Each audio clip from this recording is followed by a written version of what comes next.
Well, good afternoon. I should say on the question of what do you want to be, what do you want to do, Pam stopped by my office the other day, and I thought it was just a philosophical question.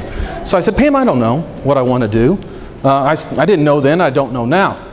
But realizing kind of how it sets it up, it's like, well, he's kind of adrift then. What's going on here? And it occurred to me that for me it hasn't been about what I want to do, rather what I want to do. So the position itself is inconsequential as long as it involves helping others in the name of improvement, and in our business that's kids, that's teachers, that's leaders, in an effort to positively influence what Dr. Ritter would term the human condition. And so while I don't know if we can put a name to that role, maybe it's teacher, it's leader, whatever, that's what I want to be and what I want to do.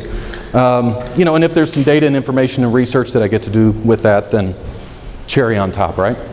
Well, welcome back for our annual Persistence to Graduation. See a lot of familiar faces, a few new faces as well, so I hope you're finding it a rewarding experience and day, and hopefully we can add to your learning and what you've gained and can take back to your building, not only off of your morning sessions, but also what we've got planned this afternoon. And so when we think about what we're going to do this afternoon, we really have four big rocks that are in front of us. As customary, we need to have a sense of where we've been and where we're at. Secondly, we need to take a picture of where we're going, because we have some changes that are in front of us in the present tense and then some on the future side. Then we want to look at and talk about the need for alignment in terms of the learning model and thinking about a model of change we could use to frame where we're going and the work we want to do. And then finally, we want to set you up for planning considerations. As you're aware, this afternoon you have some time to work, some work time. The feedback indicated that was important to you all, and so Pam and Kathy in designing the sessions have done so. So we want to try to help you kind of be prepared for that section. So here we go then. So Web 2.0. You say, whoa, stop. Yep. I thought we were talking P to G. We'll get there. P to G 2.0, Web 2.0. Well, we've heard about Web 2.0 for a number of years. And when you hear Web 2.0, it's like, oh, we're talking about a new internet. What's going on there? Although it's not really anything to do with the technical side. It's rather about cumulative changes that have occurred on the internet from those that make the thing work. And it generally, we're talking about a second generation of services, something new. With what we see in our results and where we're at as a system, I contend that we're now entering kind of a persistence to graduation 2.0. We have done tremendous things in the positive for students in this district. The results you're going to see momentarily leave no doubt to that. And so we find ourselves at a point where we have to kind of reassess and say, are we at a different spot, and what are our steps now going forward? Doesn't mean that what we've done wouldn't continue to work, but it may also require us to make some new connections and think about it in a new way. So that's my challenge today, is to bridge the old to the new with a 2.0 mindset. So that's why we think about it. And an important reason as to why we got here is this question of why. So why are we here? Again, many familiar faces in the room. Some were at the first P to G session. Dr. Earl, I believe you were a principal at the time even, correct?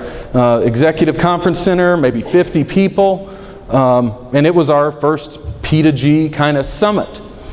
And we had a why then, we got a why now. So a walk back down memory lane is that it became very clear as a system from the highest levels, particularly our Board of Education, but then also additionally through MSIP fourth cycle, where MSIP fourth cycle gave points to districts for accreditation, and we continually were not achieving the point related to the graduation rate. And so much so, if you recall in the last version of SP5, that we had 3 district goals as a system: improve student achievement, improve the graduation rate, and ensure the effective and efficient use of resources. We cannot get much higher profile than to identify a handful of goals and name one of them, graduation rate, without saying this is a focus for the system. And so at that point, Board of Education administration determined our results weren't good enough, and we had to find something to get better. That really propelled our why. And so, in going back through old clippings, there's just page after page of this kind of content that frames where we were at. We would see two-day exploratories. Why do kids drop out? What's going on? So on and so forth. And it really generated community interest around that piece. And so we've had stretches in P2G, as many of you have been here over the years have known, where we've been more deliberate in bridging and bringing in the community, depending on where we're at in that journey. And it has been a community-wide effort and initiative that has gotten us to where we are. And so where are we? Well, I want you to think about some schools. And don't worry, those of you from these buildings, it's nothing positive, just a frame of reference. So we got Jeffries. Yeah, I'm getting ready to give you all a gold star. It's actually great. McBride, Jarrett, and Reed. And so in putting these 4 buildings up, there is a commonality. And the commonality that exists here is that all these buildings have roughly about 500 students. You take a look at our enrollments, these buildings fit right there. So that 500 students is an important number for us. And this is what 500 faces look like. And these aren't kids, they aren't district people. Although I will say, I was trying to say, could I point anybody out? And you know, there's a few people up at this front table that have a uncanny resemblance up there. But nevertheless, we've got 500 faces here. So this is what, if we had a picture of every kid at Jeffries or McBride, Jarrett or Reed, this is kind of what we'd be looking at and talking about. And so if we go back to 05-06, we had 501 dropouts in SPS. That is the equivalent of Jeffries, right? So we would lose a Jeffries or a Reed, a Jarrett at our high water mark. And so when we think about it, you know, this is how many kids and faces. So this morning, Pam began the day with a video of kids talking about what they want to be and what they want to get. Imagine if we replicated that out 500 times across, right? That's how many. I mean, we'd probably still be watching the video if we got each of them telling us. I mean, it was really bleak, I guess is the word to say. We had an issue in front of us. So to think about kind of where we've come then, that's what we were looking at. In 06-07, we reduced that number, and this is just annual dropouts is the count. There's no cohort work going on here, just counting dropouts. So again, here we are at 501. 06-07, we dropped 74. In 07-08, and this difference of 163 is off of the original 501. In 08-09, you can see we had a little bit regression back. We actually picked a little bit back up. In 09-10, we cut it almost in half from where it had been. 10-11, down 312. And then finally, 11-12, down 341. So the image here was, I believe it was 25 columns by 20 rows. You can see we got 8 rows left there. That is quite remarkable in my estimation to think about how much of that we had with real faces to where we find ourselves on our results. So when we think about that, you know, line charts can kind of help make that point as well. We can see that this is undoubtedly a tremendous accomplishment for us as a system and for you all in the buildings and in the work that you do with kids. And the counts of dropouts show that, but if we look at it in other ways, we can see that it translates as well. The graduation rate, recall, that was focused as a result, and this tells the story, no doubt, but I think the next piece here says even more so, that when we bring the state perspective in, you can see we've had a gap of, what, about 8% there. We're just about to that state threshold. Could not be prouder of the work that you all have done. We could take the inverse. We could go to the dropout rate side. You can see the dropout rate's decreasing. Again, positive, exactly what we're after. We bring in the state. So we've gone from being 3% above the state to now 0.9 below. I'm involved in meetings at the state level with MSIT 5, and we'll talk about that in a minute. And I can't tell you how proud it makes me when we hear others talking about graduation rate and having a sense of what we've done, and they ask us, talk to us about what you've done. This is one we tackled head on, and we have gotten the results. And so for that, if we continue it out and we say, all right, so we have these schools, what are we facing now?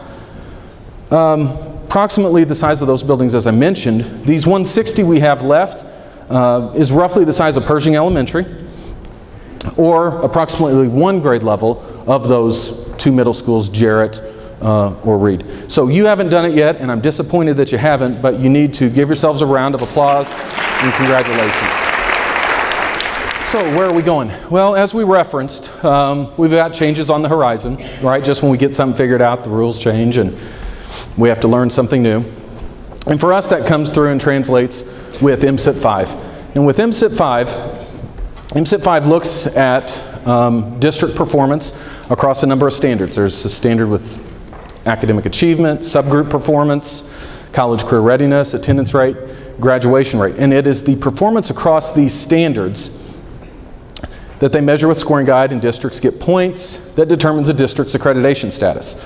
And why does accreditation matter? Well, we could ask St. Louis Public Schools and Kansas City Public Schools why accreditation doesn't matter, as well as a handful of others, because there are some districts in the state that are facing, that either are unaccredited or are quickly facing it. So accreditation is an important piece here. And when we think about how these roll together, in the previous version of district accreditation, we had a point per standard. We had 14 standards. If you miss a point, we're 13 out of 14, right?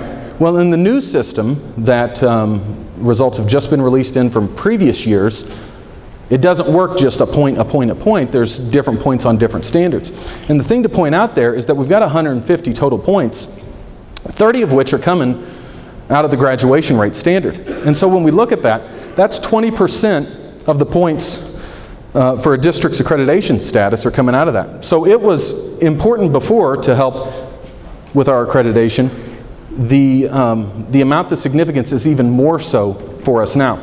So I feel very fortunate when we're working with others across the state that I work here and that we have our history behind us in moving this pendulum the way we have, because we're already out ahead of it. And that speaks again to the good work you've done.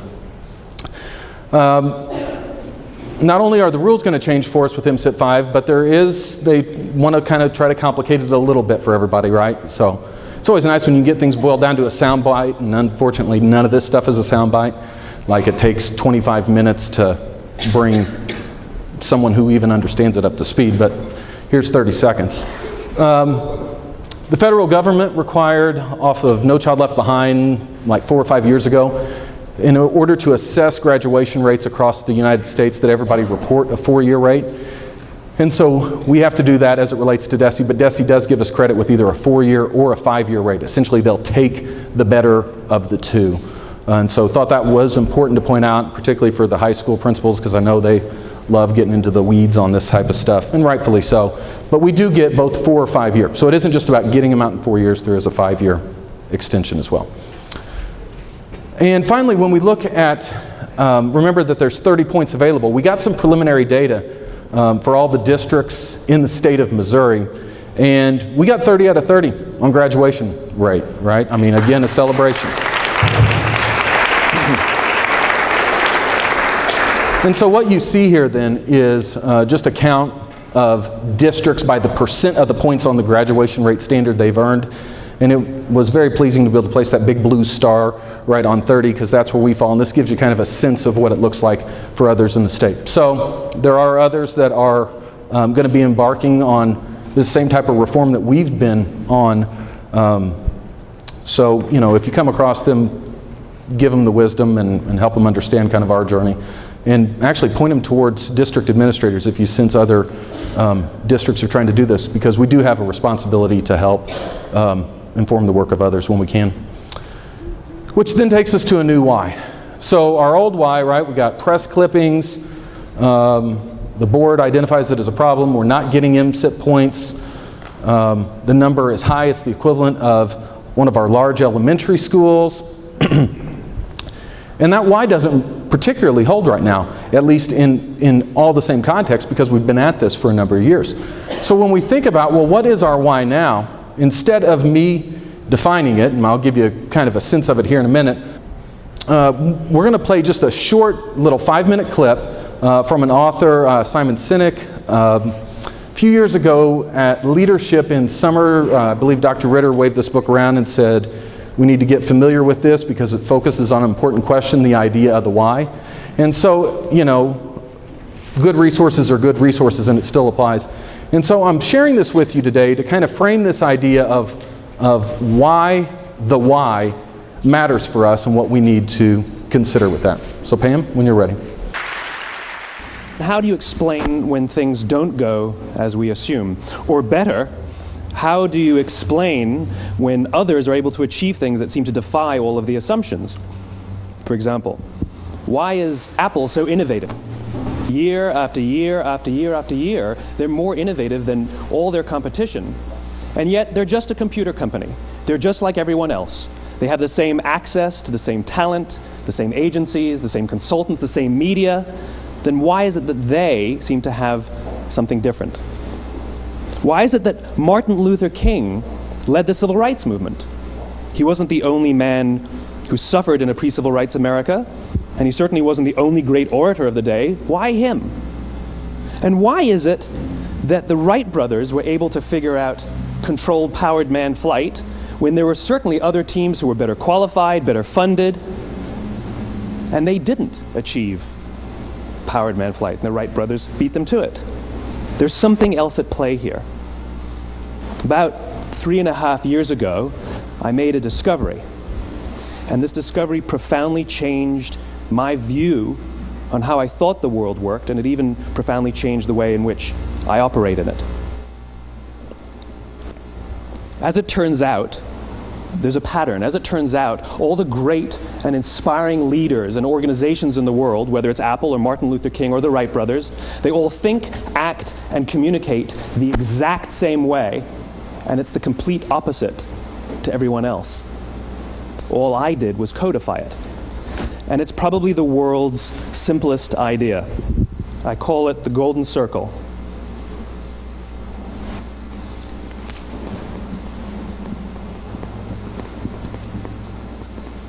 Why, how, what? This little idea explains why some organizations and some leaders are able to inspire where others aren't. Let me define the terms really quickly. Every single person, every single organization on the planet knows what they do, 100%. Some know how they do it, whether you call it your differentiating value proposition or your proprietary process or your USP. But very, very few people or organizations know why they do what they do. And by why, I don't mean to make a profit. That's a result. It's always a result. By why, I mean what's your purpose? What's your cause? What's your belief? Why does your organization exist? Why do you get out of bed in the morning? And why should anyone care? Well, as a result, the way we think, the way we act, the way we communicate is from the outside in. It's obvious. We go from the clearest thing to the fuzziest thing. But the inspired leaders and the inspired organizations, regardless of their size, regardless of their industry, all think, act, and communicate from the inside out. Let me give you an example. I use Apple because they're easy to understand and everybody gets it. If Apple were like everyone else, a marketing message from them might sound like this. We make great computers. They're beautifully designed, simple to use, and user-friendly. Want to buy one? Meh. And that's how most of us communicate. That's how most marketing is done, that's how most sales is done, and that's how most of us communicate interpersonally. We say what we do, we say how we're different or how we better, and we expect some sort of behavior, a purchase, a vote, something like that. Here's our new law firm. We have the best lawyers with the biggest clients. We have, we always perform for our clients, do business with us. Here's our new car. It gets great gas mileage. It has, leather seats. Buy our car. But it's uninspiring. Here's how Apple actually communicates. Everything we do, we believe in challenging the status quo. We believe in thinking differently. The way we challenge the status quo is by making our products beautifully designed, simple to use, and user-friendly. We just happen to make great computers. Want to buy one? Totally different, right? You're ready to buy a computer from me. All I did was reverse the order of the information. What it proves to us is that people don't buy what you do, people buy why you do it. People don't buy what you do, they buy why you do it. This explains why every single person in this room is perfectly comfortable buying a computer from Apple. But we're also perfectly comfortable buying an MP3 player from Apple, or a phone from Apple, or a DVR from Apple. But as I said before, Apple's just a computer company. There's nothing that distinguishes them structurally from any of their competitors. Their competitors are all equally qualified to make all of these products. In fact, they tried. A few years ago, Gateway came out with flat-screen TVs. They're eminently qualified to make flat-screen TVs. They've been making flat-screen monitors for years. Nobody bought one. And Dell came out with MP3 players and PDAs. And they make great quality products, and they can make perfectly well-designed products, and nobody bought one. In fact, talking about it now, we can't even imagine buying an MP3 player from Dell. Why would you buy an MP3 player from a computer company? But we do it every day. People don't buy what you do, they buy why you do it. The goal is not to do business with everybody who needs what you have. The goal is to do business with people who believe what you believe. So when we go to this why conception then, given that we've had remarkable success, I mean, it'd be nice to be able to put our feet up and say, well, we've arrived and we're here and we can check that one off the list. In doing this, when we consider it, we still have an accountability connection, right? Where we know points matter, we know accreditation is an important thing. But I also would push us back to our 500 faces. And the idea of covering those up, right, meant that they were staying with us. And if we push that even earlier in the day to Pam's video, where we talk about students and their dreams and what they want to be and what they want to do, that also can push us forward. And so what we're really talking about then is working towards improvement of ensuring the success of all students. Recognizing we may not be able to get that 500 faces completely wiped clear, but are we working towards improvement in that sense in these same accountability pieces? Because, again, our results are there and we'll have to think about now what we do to move.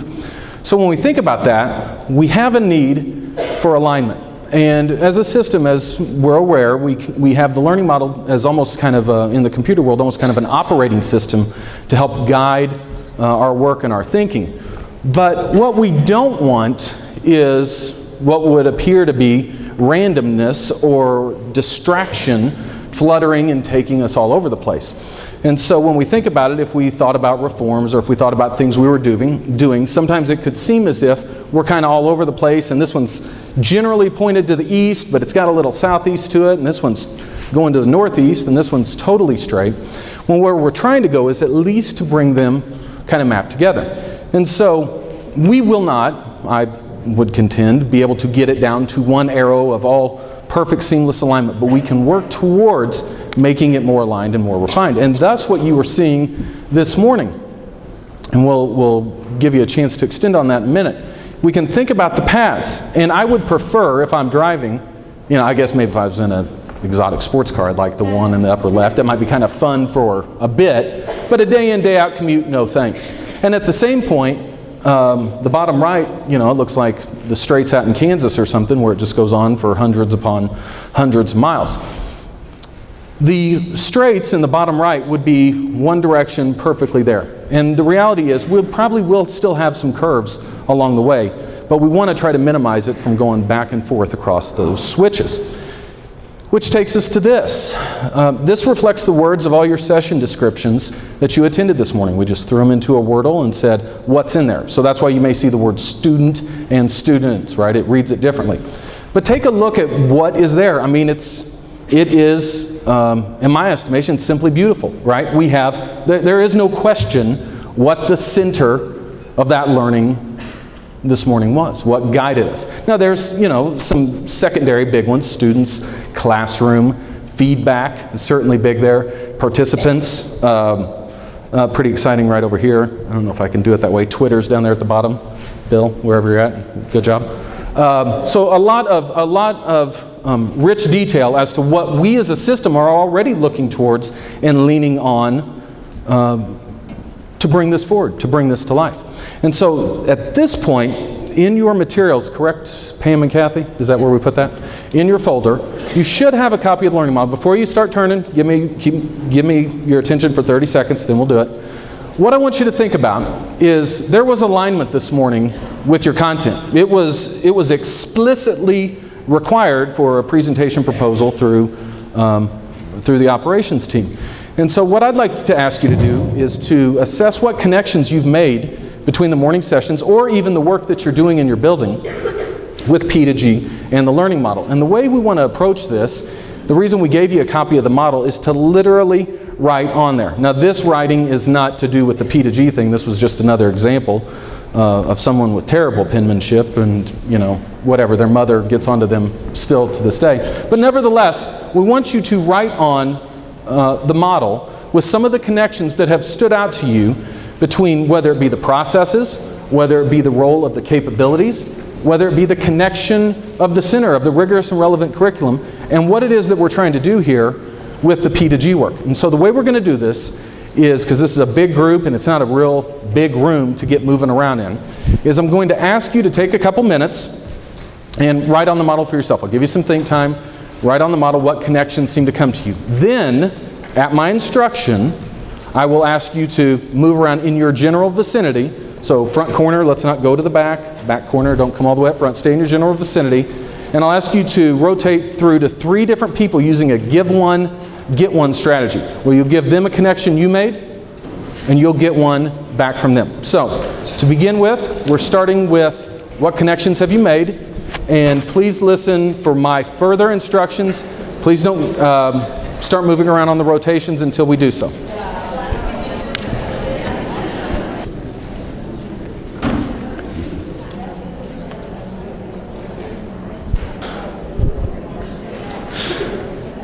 So from the perspective of how we're going to process out our give one, get one, I'm going to ask you to trade 3 times over with 3 different people, preferably not at your table, although what am I going to do? How am I going to monitor that, right? So please try other tables, but if you're compelled to stay there, that's fine too. I will know you're finished when you've returned back to your seat and are seated.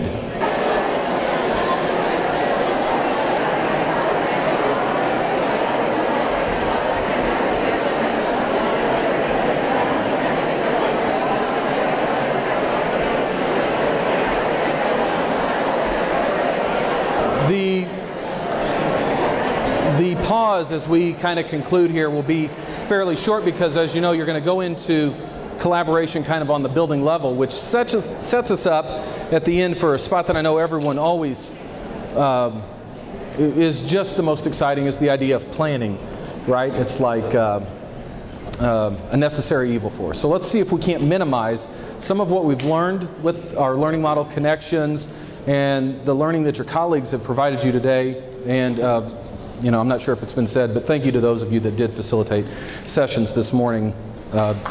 Very helpful. It's really difficult for us as a system to have some common learning because we're so big and so diverse. So we're somewhat fortunate in the spot where we're at with our Visible Learning for Teachers resource, because obviously it gives a lot of context and ideas as it relates to bringing the concepts in the model to life. But there's also a lot of other important content in there. I mean, it's one of those, you know, you could open it up and plop a finger down and it would be relevant. And so buried deep at the end, Hattie lays out an idea for a model of change. And I am not going to go through all these other than to get to the very end here and let you know that I made some copies that we'll bring around to your table for you to reference as you move into this planning stage as you want. And the reason that I felt that this was important to put out in front of us is A, that from a process perspective, this works well regardless of the reform or what it is that we're trying to do.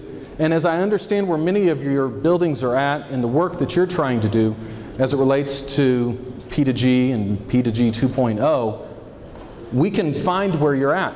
But if we go back to the video on the golden circle, the question of why, thought that this could be food for thought, right? That we may be ready to hop right in and continue talking about driving delivery, or maybe as a group, as a collaborative team, There's a need to go back to develop a foundation for delivery. You're all going to be at different spots. So it would be inappropriate for me to sit up here and say, you need to start at number 1 and work your way through. It's a resource if you're looking for a little something to get the conversation started. That is, as well as, is a planning documentation kind of strategy piece. And I think this is green in your folders, although I think the rows and columns are switched.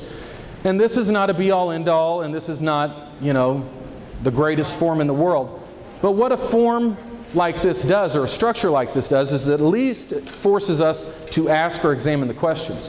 And so, as you know, I mean, if you notice, I haven't really talked about indicators up here. I know it's probably hard to believe, man, he made the whole thing without talking about indicators. But I did it. Well, I did. No, I didn't now, did I? The indicator work, as we know, is kind of spreading across the system, or across the country. And Johns Hopkins has led that. So they've provided actually examples for thinking about this type of stuff. And so the way you think about it, and I think this is probably more like yours is laid out, but essentially what are we looking at here? Well, we've got kind of 3 levels to ask the question of. And it could be a question of why, it could be a question of how, or it could be a question of what. That's what your team needs to figure out. But it does force us to say, who is it that we're talking about? Is this a question comprehensively? Are we talking all students? Is this to be targeted, you know, roughly 15 to 20%? Could it be 14%? Could it be 21? Yes. Is it intensive? Is it a very handful section? And you may notice that some of those strategies will translate across the different indicators, the attendance issue, the behavior issue, the grade or the learning issue, or they may translate across segments, right? It could be a strategy for comprehensive and an extension for targeted. So again, food for thought to think about as we plan today. Our learning model connections, how do we seek alignment as a building with what we're trying to do overall as a system, and then also with the building. The framework Hattie gives us, and I'll give a couple copies for table, and then maybe even a focus on interventions type of approach to at least begin conversations about how we might look to stratify our strategies. And with that, on behalf of the kids, and as always, thanks for letting me get up in front of you this year. Nice working for you, and thank you very much.